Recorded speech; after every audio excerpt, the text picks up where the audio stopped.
Hi friends, మీరు ఎంతోమంది క్రిమినల్స్ని చూసుంటారు. అలాగే దొంగలను కూడా చూసుంటారు. ఒక్కొక్కరిది ఒక్కొక్క పద్ధతి. వారంతా గ్యాంగ్గా ఏర్పడి ఒక్కొక్క పద్ధతిలో దొంగతనాలు చేస్తూ ఉంటారు, లేదా ఒక్కొక్క పద్ధతిలో నేరం చేస్తూ ఉంటారు.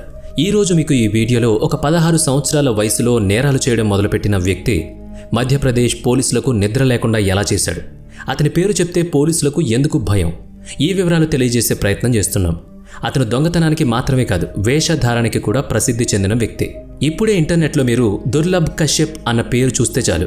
నల్లటి చొక్కా, కళ్ళకి సుర్మ, నుదుటన ఎర్రటి బొట్టు, ఒక నల్ల కండువా ధరించిన యువకుడు కనిపిస్తాడు.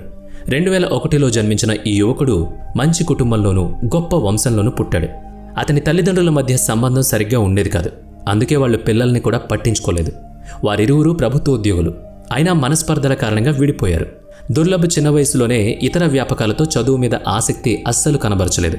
సినిమాల్లో రౌడీ షీటర్లను చూసి వాళ్లలాగా అందరినీ గడగడలాడించాలని, తేలిగ్గా డబ్బులు సంపాదించాలని, విలాసవంతంగా బ్రతకాలని అనుకున్నాడు.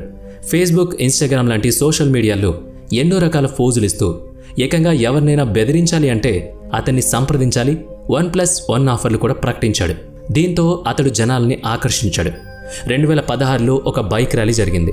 మధ్యప్రదేశ్లోని సంపన్న కుటుంబాలకు చెందిన యువకులు ఆ ర్యాలీలో పాల్గొన్నారు. ఆ ర్యాలీలో ఆ యువకులకు కావాల్సినవన్నీ దుర్లభ్ సమకూర్చాడు. డీజే దగ్గర నుంచి కావాల్సిన అల్పాహారాలు, భోజనాలు అన్నీ. అది చూసిన ఆ యువకులు అప్పట్నుంచి అతన్ని అన్నా అన్నా అంటూ సంబోధించడం మొదలుపెట్టారు. అప్పుడే అనుకున్నాడు, ఏది చేసినా ఎలాగైనా తనని చూసి అందరూ గౌరవించాలి, భయపడాలి అని. ఇంకేముంది, ఆ ఆలోచన రావడమే తరువాయి. చుట్టుపక్కల ఉన్న రౌడీ మూకలతో కలిసి తిరగడం, వాళ్ళు ఏం చేస్తే అది చేయడం. అలా అక్కడ రౌడీగా పేరున్న హేమంత్ భోక్లే అనే యువకుడిని కలిశాడు. అప్పటికే హేమంత్ మీద ఎన్నో పోలీస్ కేసులున్నాయి. అతని కోసం పోలీసులు వెతుకుతున్నారు కూడా. 2017లో హేమంత్తో కలిసి 18 ఏళ్ల యువకుడిని హతమార్చాడు దుర్లభ్. ఆ హత్యకు సరైన కారణం కూడా ఏం లేదు. కేవలం ప్రజల్లో అతను పేరు తెచ్చుకోవడం కోసం, తన బలం నిరూపించుకోవడానికి మాత్రమే చేసిన హత్య అది. అప్పుడే మొట్టమొదటిసారిగా పోలీస్ రికార్డులకు ఎక్కాడు. హేమంత్ ద్వారా దుర్లభ్ డాగార్ కుటుంబానికి చెందిన రాహుల్ కొలోసియాకి దగ్గరయ్యాడు. అతని ద్వారా దుర్లభ్ ఇంకా అతని అనుచరులు ఉజ్జయినిలోని ఒక ఫామ్ హౌస్లో ఉంటూ ఉండేవాళ్ళు. చట్ట వ్యతిరేక కార్యకలాపాలకు ఆ ఫామ్ హౌస్ అడ్డా. దుర్లభ్ అక్కడికి వస్తూ పోతూ ఉండేవాడు. అతని సహచరులు కూడా అక్కడికి వచ్చి మందు, గాంజా, సిగరెట్లు అలవాటు చేసుకున్నారు. దుర్లభ్ కోసం ఈ గ్యాంగ్ ఎటువంటి పనికైనా సిద్ధంగా ఉండేది.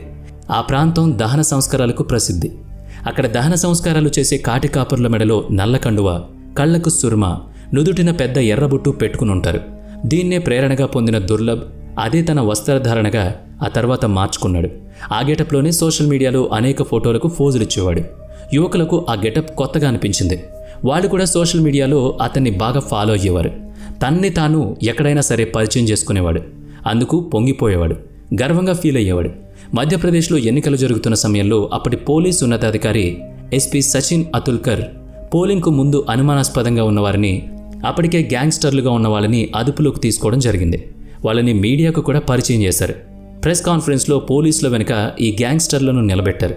అక్కడికి వచ్చిన మీడియా ప్రతినిధుల్లో ఉన్న ఒక విలేకరి అక్కడ పోలీసుల వెనుక నిలబడిన వాళ్లలో దుర్లభ్ కశ్యప్ ఎవరు అని అడగడంతో వెంటనే చెయ్యి పైకెత్తి తానే దుర్లభ్ అని పరిచయం చేసుకున్నాడు. అప్పట్లో ఈ వీడియో ఎంత సంచలనం సృష్టించిందో చెప్పనక్కర్లేదు. రాత్రికి రాత్రి ఆ వీడియో వైరల్గా మారిపోయింది. ప్రజల్లో అలా తన గుర్తింపు మరింత పెంచుకున్నాడు దుర్లభ్. ఆ తర్వాత కూడా అతని దురాఘాతాలు ఆగలేదు. అతన్ని చూసి ప్రేరణ పొంది నగరంలో యువకులు అతనిలాగా ప్రవర్తించడం మొదలుపెట్టారు. ఆ సమయంలో ఉజ్జయిని నగరం నేరాలకు పుట్టిలుగా మారిపోయింది. పోలీసులకు కూడా ఇది బాగా తలనొప్పిగా తయారైంది. ఎలాగైనా ఈ దురాఘాతాలకు చెక్ పెట్టాలనుకున్నారు. మరోవైపు పెరిగిపోయిన పాపులారిటీతో దుర్లభ్కి శత్రువులు కూడా ఎక్కువైపోయారు. నగరంలో జరుగుతున్న ఈ హింసకి చెక్ పెట్టాలన్న ఆలోచనతో పోలీసులు దుర్లభ్ని, అతని అనుచరులని విడివిడిగా ఒక్కొక్క జైల్లో ఉంచారు. అలా అయితే ఒకరితో ఒకరు మాట్లాడుకోకుండా ఉంటారని, నగరంలో నేరాలు తగ్గుతాయని భావించారు. జబల్పూర్ జైల్లో దుర్లభ్ని ఉంచారు. అప్పటికి అతని మైనార్టీ తీరడానికి కొన్ని నెలలు మాత్రమే ఉంది. దీన్ని అవకాశంగా తీసుకోవాలనుకున్నాడు దుర్లభ్. వెంటనే హైకోర్టులో అప్పీల్ చేశాడు. హైకోర్టు కూడా అతని వాదనలకు అంగీకరించి అతన్ని జైలు నుంచి పంపించడానికి బదులుగా తిరిగి బాల నేరస్తుల గృహానికి పంపించింది. అప్పుడే అతనికి ఒక ఆలోచన వచ్చింది. ఎన్నాళ్లుగానో ఇలా చిన్న నేరాలు చేస్తూ దొరికిన దాంతో జైల్లో గడుపుతున్నాను. అందుకే ఏదైనా సరే పెద్దగా ఆలోచించి డబ్బు కూడబెట్టాలి అనుకున్నాడు. మరికొంతమంది సహచరులను పోగేశాడు. ఈసారి చిన్నపిల్లలు కాదు, పెద్దవాళ్లని తనతో కలుపుకున్నాడు. స్నేహితులతో కలిసి ఇండోర్కొచ్చి అక్కడ ఒక ఫ్లాట్ను ఖరీదు చేశాడు. అక్కడ వ్యాపారాన్ని మొదలుపెట్టాడు. స్నేహితులతో కలిసి దందాలను విచ్చలవిడిగా చేయడం మొదలుపెట్టాడు.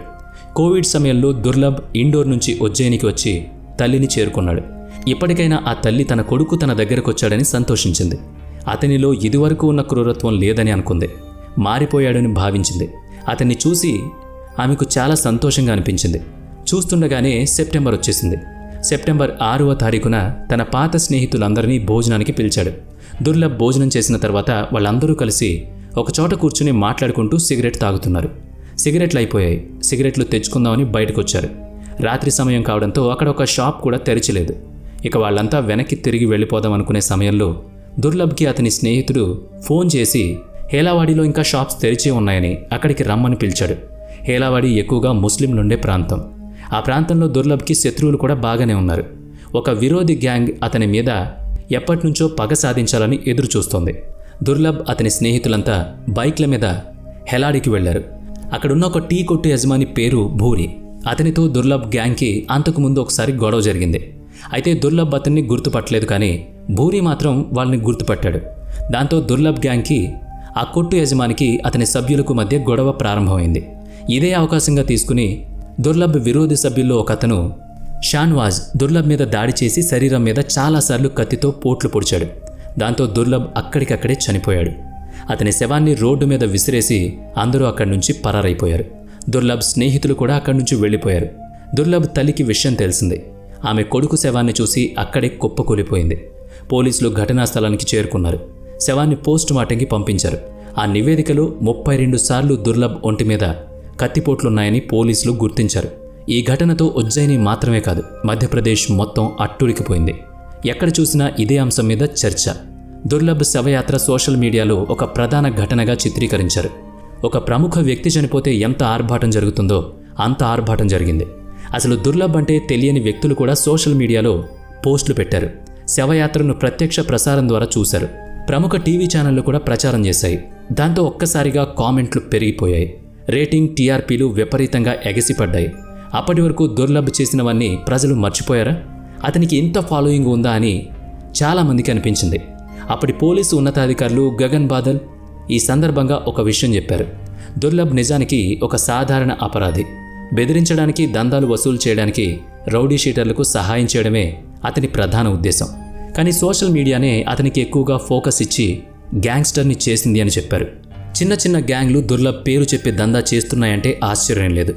దుర్లభ్లా ఉండడానికి అతనిలా వేషధారణ వేసుకుని మరీ ప్రజలు భయపెడుతున్నారు. ఇదంతా సోషల్ మీడియా ఇన్ఫ్లుయెన్స్ కాదంటారా? కామెంట్ చేయండి. ఈ వీడియో మీకు నచ్చితే లైక్ చేయండి, షేర్ చేయండి. ఇప్పటివరకు మన ఛానల్ని సబ్స్క్రైబ్ చేసుకున్నట్లయితే ఇప్పుడే సబ్స్క్రైబ్ చేసుకుని పక్కనే ఉన్న బెల్ ఐకాన్పై క్లిక్ చేయండి. నెక్స్ట్ వీడియోలో మళ్ళీ కలుద్దాం. Thanks for watching.